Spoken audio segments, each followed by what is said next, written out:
这个人民日报发出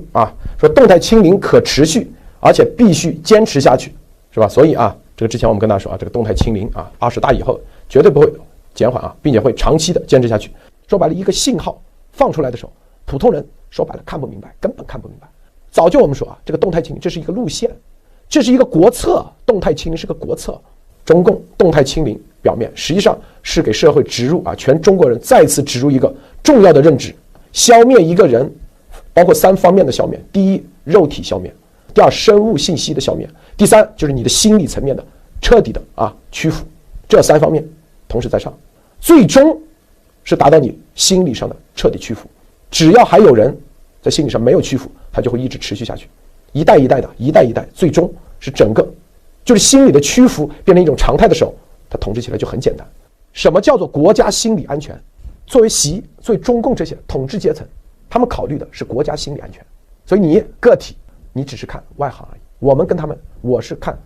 咱们都是从这个层面。所谓的关系就是他的政权的心理安全，到现在就是习的统治的江山永固的安全。国家心理安全已经上升到国家安全战略高度。第一，国家利益拓展的新疆界，社会稳定的新战线，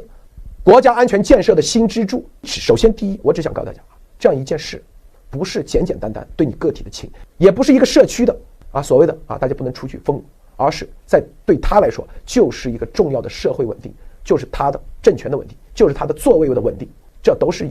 有所有的论文可循的之前我们说这个动态清零就是政治，所谓的风控封城就是政治，绝对不是疫情。疫情那就是一种我们可以说是自然现象，政治是就是人为的，是为一种目的而服务的，实际上就是把所有危害其统治的所有的不安定因素当作病毒一样清掉。更重要的一层目的是啥？就是心理建设